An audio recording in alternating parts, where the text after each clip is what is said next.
magandang Sabado morning sa lahat ng ating mga kamarino at inyong pamilya. Ako ang inyong Mare ng Bayan, Mare Yao Mainos muna. Ang aking partner na si Vice Admiral Eduardo Santos na sa kasalukuyan ay nagpapahinga muna. Siyempre, deserve talaga ni Admiral yan, kaya ibibigay natin yan. At next year, magkakayod ng bonggang-bongga na naman ang ating Admiral.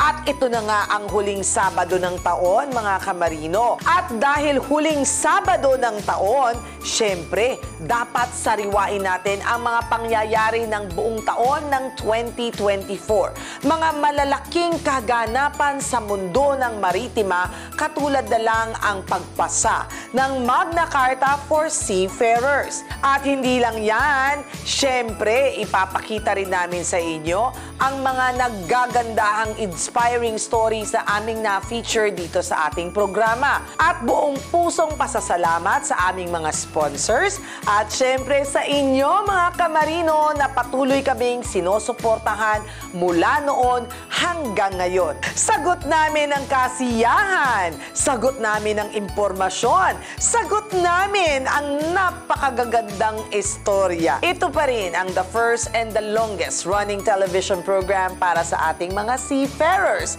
Ito ang Yan ang Marino.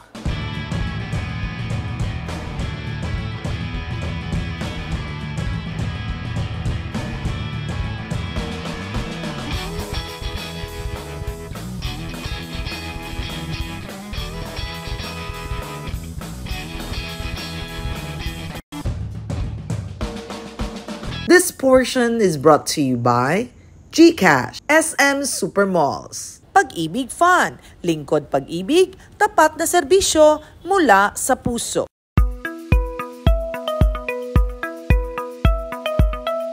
2024 was an eventful year sa larangan ng maritima sa ating bansa. Mula sa selebrasyon ng iba't ibang events to celebrate the Philippine maritime industry to the landmark passing of the Magna Carta of Filipino Seafarers. At syempre, hindi mawawala ang mga inspiring stories mula sa ating mga world-class kamarino. Kaya all aboard muna tayo dito sa ating 2024 YAM or Yan ang Marino Recap. Starting off with the packed events of the Maritime Academy of Asia and the Pacific or MAAP. Sinimulan natin ang taon sa pagsubaybay sa naganap na fun run ng MAAP kung saan muling nagtipon-tipon ang mga alumni ng MAAP with the spirit of good health at the heart of the event. From one MAAP event to another. Sinundan din natin ang reception at incorporation ng Class of 2028 kung saan nakita natin ang pagpupursigi ng mga bagong kadete ng MAAP upang suungin ang 32 days ng kanilang Indoctrination Orientation Period or IOP. Nito lamang July 1, 2024 ay naganap ang reception ceremony of Class 2028 sa Maritime Academy of Asia and the Pacific sa Mariveles, Bataan. Ang reception rites ang unang hakbang sa buhay ng isang kadete. Ito na rin ang unang araw ng Indoctrination Orientation Period or IOP sa MAAP. Ang IOP ay ang 32 days kung saan ang mga bagong pasok na midshipmen or probationary midshipmen ay sasanayin at ipakikilala sa kanilang magiging buhay kadete sa loob ng akademiya.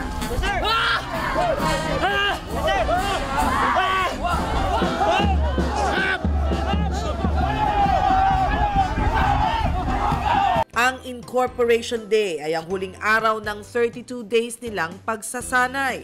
Sa araw na ito ay formal na ipinakilala sa kanila ang fleet. Ito rin ang unang pagkakataon na papayagan silang magsuot ng opisyal na uniforme ng MAAP at magkaroon ng shoulder board bilang tanda ng kanilang responsibilidad sa fleet. Para itong pagtatapos ng kanilang maikli, ngunit masingsinang pagsasanay. Kabilang sa mga naging highlight ng seremonya ay ang pagmamarcha at formation ng mga kadete.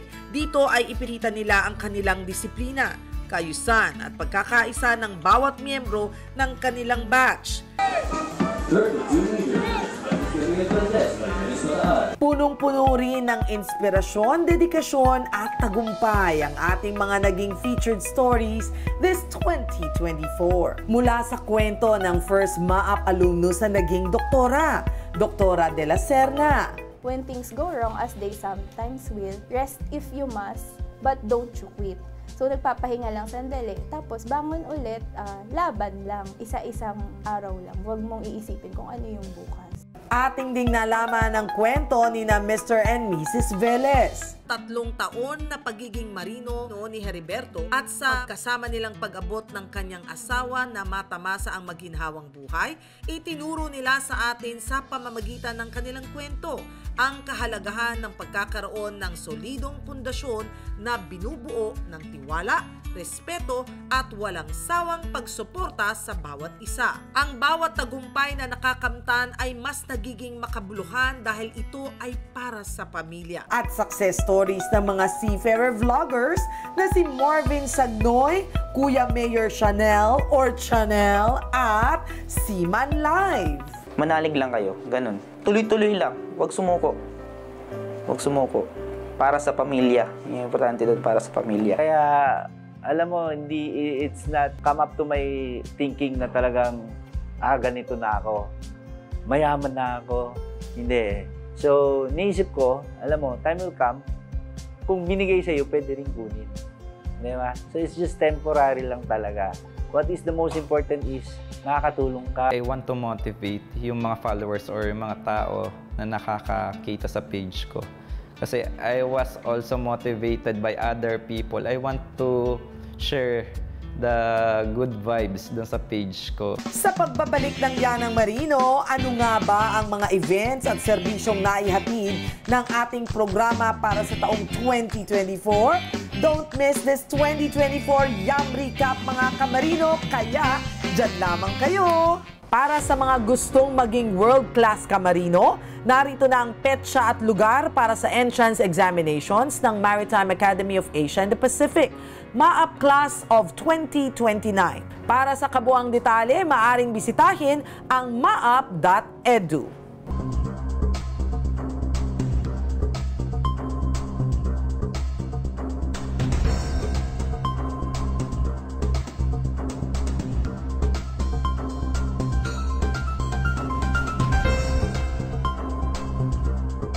This portion was brought to you by GCash, SM Supermalls, Pag-ibig Fun, lingkod pag-ibig, tapat na serbisyo mula sa puso. The Maritime Academy of Asia and the Pacific continues to sail forward with modern facility, active cadet sponsorships, advanced education and trainings, and as the premier maritime academy in the country. Be a future world-class marine officers. Be at MAAP, ensuring excellence at sea at all times.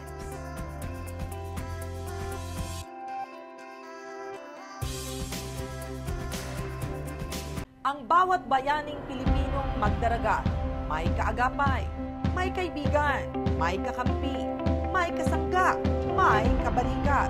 Ang iyong Associated Marine Officers and Seamen's Union of the Philippines. Kasama mo sa tunay na malasakit dahil AMUSUP cares.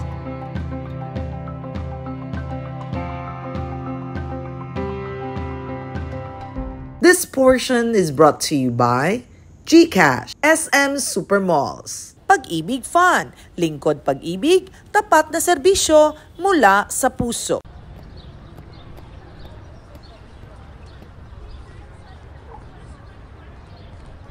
Dito sa Yanang Marino, ang buwan ng Marso at Mayo ay mga naging buwan upang gunitain ang kagandahan ng paggawa ng pelikula. Ating inilunsad ang pinakaunang Filmare Mobile Filmmaking Festival kung saan iba't ibang universidad sa National Capital Region ang nagtampok ng kanilang angking galing sa paggawa ng mga short films.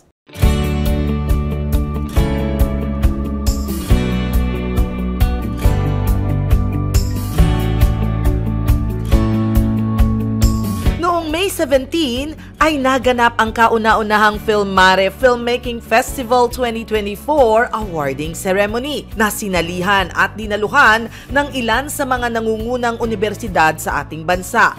Ang mga ito ay kinabilangan ng National University, University of the East, Centro Escolar University at ng Trinity University of Asia. Layunin na nasabing filmmaking festival na maipakita ang talento at galing ng mga estudyanteng filmmakers at magkaroon sila ng platform upang mai-broadcast ang kanilang mga likha at magsisilbing inspirasyon sa mga manonood ang kanilang mga obra. Kasama ang suporta ng GCash, ating idinaos ang G-Day mga Kamarino, isang engranding selebrasyon para sa International Day of the Seafarer. Happy G-Day, Kamarino!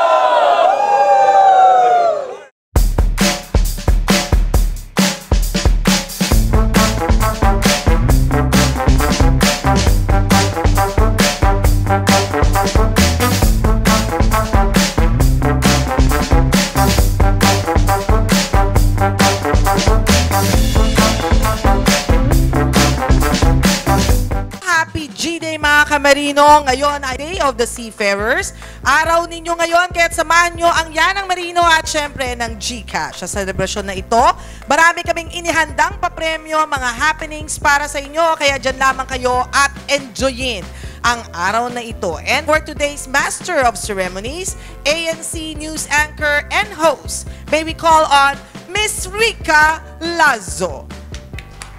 Good morning, good morning, good morning. Magandang umaga po. Seryoso ba talaga kayo sa buhay? Ganito ba talaga ang mga marino? Talagang disiplinado hanggang sa pagngiti ninyo. Ayoko maniwala. Gusto ko maniwala, happy din kayo. Palakpakan nyo naman ang mga sarili ninyo dahil araw nyo ito.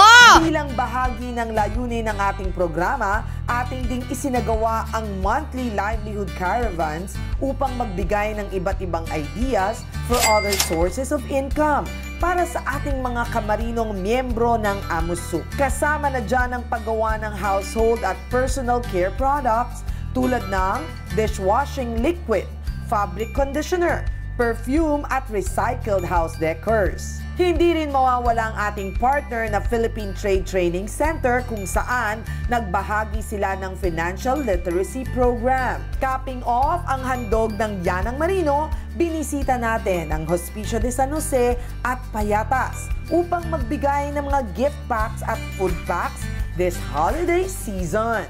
Bukod sa pagbibigay ng mga seeds pangpunla, ay bumisita rin ang Yanang Marino sa Hospicio de San Jose noong December 2, 2024 upang mamahagi ng mga food packs at munting Paskong pangregalo this Christmas season.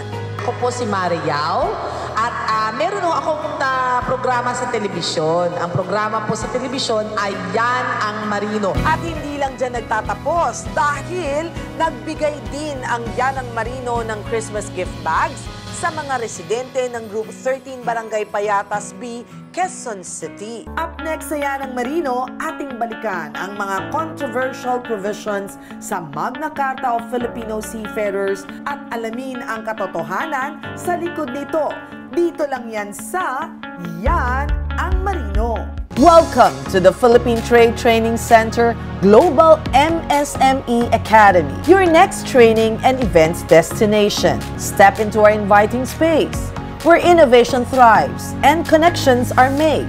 We are Philippine Trade Training Center Global MSME Academy, your gateway to exceptional events and transformative training experiences. Contact us today to elevate your next event or training session.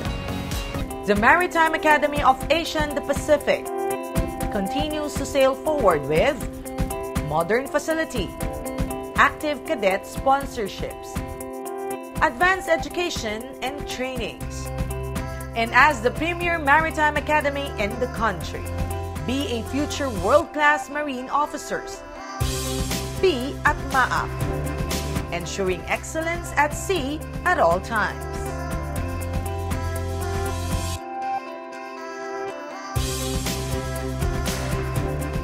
Ang bawat bayaning Pilipinong magdaragat, may kaagapay, may kaibigan, may kakampi, may kasangga, may kabalikat.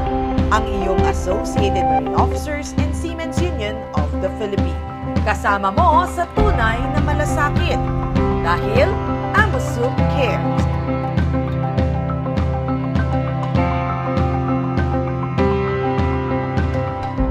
This portion is brought to you by SM Supermalls.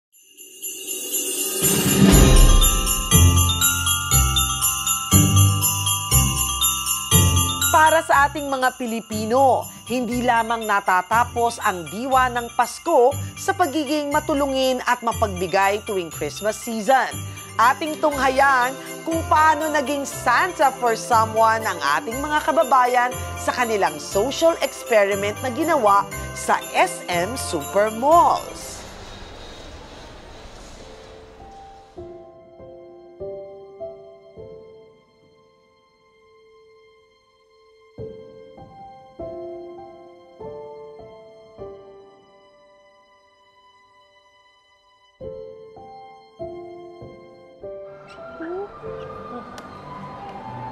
Hindi po ako sanay. Hindi po ako sanay.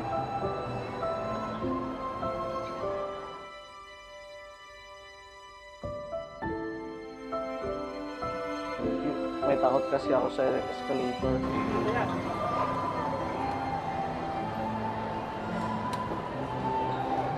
Tara po. Sige. Nervyos ako pag ano eh. Kinakabahan po ako. May trauma na po ako sa ano. Yan. Social experiment pa po namin to, madam.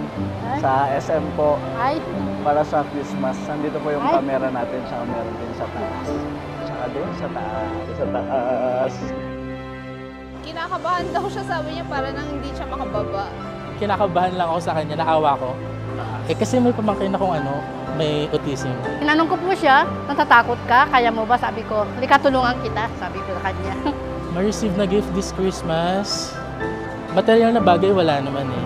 Wala naman, maging healthy lang ang family ko. Especially my mother, kasi meron akong bedridden na mother. To be with my family, kasi OFW kami.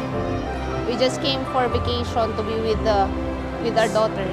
Kung pwede, sana yung gift na lang is mapunta sa ibang tao. Like, parang may nakita akong lolo ata doon sa sidewalk kanina. Ang wish ko lang, sir, is yung makapagtapos po yung brother ko. Yes. Congratulations! Christmas came early for you. Because of your exemplary deed, we are rewarding you with a shopping spree worth 10,000 pesos.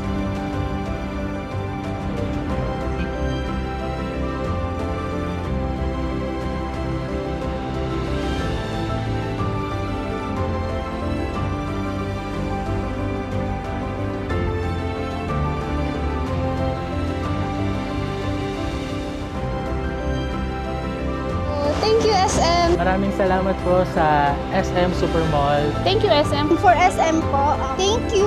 Sana madami pa kayong matulungan na ibang katulad ko and yung mas mga kagaya ni na lolo din. Hindi naman kailangan talaga na magkaroon na may pagtulong na para makareceive ka ng blessing. Thank you, SM! Thank you, SM!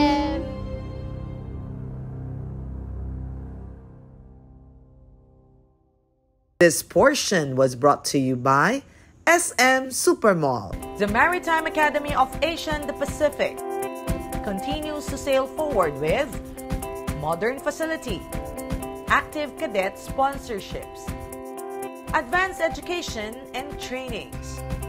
And as the premier maritime academy in the country, be a future world-class marine officers. Be at MAAP, ensuring excellence at sea at all times.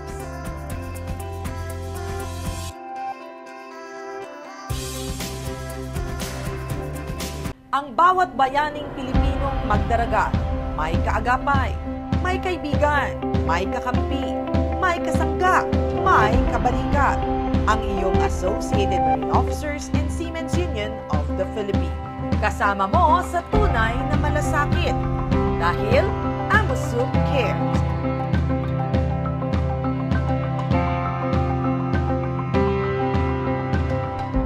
This portion is brought to you by GCash, SM Supermalls. Pag-ibig Fund, lingkod pag-ibig, tapat na serbisyo mula sa puso. Noong September 23, 2024, ang isa sa mga landmark legislations para sa mga marino ay nalagdaan na rin ng Pangulo. Layon ng Magna Carta of Filipino Seafarers o Republic Act No. 12021 ang magsilbing comprehensive framework para sa mga karapatan ng mga Pilipinong mandaragat. At dito nga sa ating programa, nagkaroon tayo ng talakayan kasama si Congressman Ron Salo, isa sa mga authors ng RA 12021. Ano ba tungkol dito sa ambulance chasing ang naging issue, Kong? Kasi dito po sa provision po natin, sa Section 59 ng dating Section 57, sinasabi natin sa mga decision na nire-release po ng NLRC o ng voluntary arbitration sa DOLE, himayin. Ano yung ina-award? May unpaid salaries ka ba? Himayin, letter A. Pangalawa, meron ka bang statutory rights, benefits? Number 2. Number 3, mayroon bang mandatory na dapat i-award sa'yo on top of that? Halimbawa, yung grading na binabanggit po natin. Kung salary grade 3 yung binabanggit doon, so ito'y uncontested na amount. Pareho kayo nag-agree na dapat salary grade 3 yan. Ngayon, kung salary grade 1 ang ini-insist ng isang seafarer, at least yung salary grade 3, admitted na ng ship owner. So, entitlement mo yon. Pang-apat, ano ba yung contested? So, ano yung contested kung salary grade 3 yung sinasabi ng ship owner, pero ang sinasabi mo salary grade 1? So, yung difference nun, that's contested amount. Okay. And panghuli, sinasabi po natin, himayin din, isulat din, ano ba yung additional na ina-award mo? Mayroon kang attorney's fees, mayroon kang exemplary damages, nominal damages, etc., etc. Because those are discretionary awards na binabanggit natin. Ngayon, doon sa So, himay-himayin? Himayin, Oo, yes. okay. Klaro, himayin. Tapos doon sa, lahat yan, executory yan. Immediately, pwede mo nang makuha. Same ngayon. Kaya lang, ang sinasabi natin, pagdating doon sa contested amount, yung D, at saka yung letter E na sinasabi natin, additional discretionary awards, halimbawa, exemplary damages, etc., mag-post ka ng bond para kung sakaling i-reverse, yun, sigurado na may pagkukuhanan na pambayad, hindi manggagaling sa bulsa ni seafarer. Number 2, sigurado rin na may babalik dun sa ship owner yung amount na yon kung kinuha mo. Alright, so yung bond, yung pala yung pinag-uusapan natin dito. So, ibig sabihin, doon sa ibinigay kay Pangulo that time, nakapasok yung bond. Yes. So, teka muna. Pero yung hindi kabuuan ng bond, kasi may, tawag dito, fake news na lumalabas na sinasabi nila, entitlement niya, pero kailangan mo mag-post ng bond. Hindi pa. Hindi ganun yun. Hindi ganun yun. Oo. Kasi pinapahimay natin. Medyo siguro kailangan yung basahin. 100. Last week, isa palang ho yun. Ito na yung pangalawa, merong pang 98. Well, anyway, sige. Iisa-isahin natin dahil gusto natin may alam ang ating mga seafarers. Dapat may alam, di ba? Tama, dapat. Okay, Kong, pag-usapan natin yung medyo mainit-init na issue. Hala, ilang beses na talagang pinag-uusapan ito. Itong sabi nila, nako, fresh pa lang akong mag-aaral ng marino, parang wala na, hindi na ako makakapag-aral ng marino, mahal na yung ganito, ang daming reklamo. So, ano ho ba ang katotohanan tungkol sa pag-aaral ng marino na sinasabi nilang madadagdagan ang tuition fee nila? Siguro kailangan nating ilagay sa konteksto po ito, Mare, dahil tatandaan po natin, ngayon, ang requirement po ng batas, at the same time na natili po rito, it's tawag diyan 3+1. Ibig sabihin, Kong, ngayon na magiging stricto tayo, edi gaganda ang kalidad ng edukasyon ng ating maritime school at hindi na tayo mamumblema sa STCW.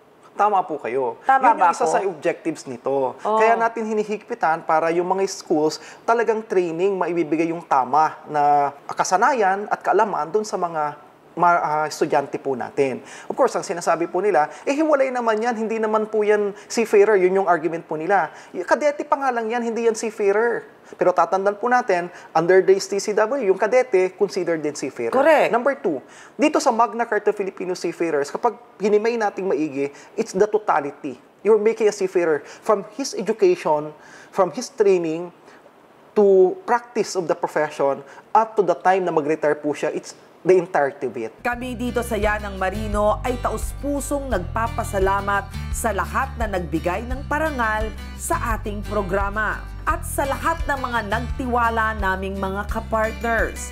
Kayo at ang ating mga Marino ang patuloy na nagbibigay lakas sa ating programa para magpatuloy at magbigay serbisyo sa ating mga Pilipinong mandaragat. Para sa mga gustong maging world-class kamarino, narito na ang petsa at lugar para sa entrance examinations ng Maritime Academy of Asia and the Pacific, MAAP Class of 2029. Para sa kabuang detalye, maaring bisitahin ang maap.edu.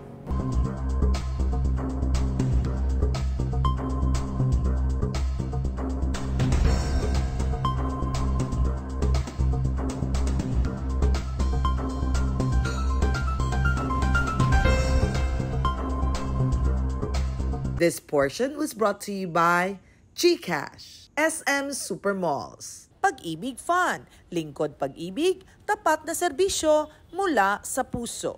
The Maritime Academy of Asia and the Pacific continues to sail forward with modern facility, active cadet sponsorships, advanced education and trainings, and as the premier maritime academy in the country.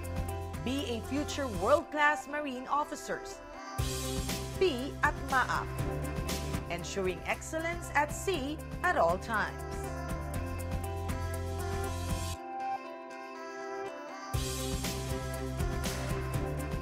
Ang bawat bayaning Pilipinong magdaragat, may kaagapay, may kaibigan, may kakampi, may kasangga, may kabalikat. Ang iyong Associated Marine Officers and Seamen's Union of the Philippines. Kasama mo sa tunay na malasakit dahil AMUSUP cares.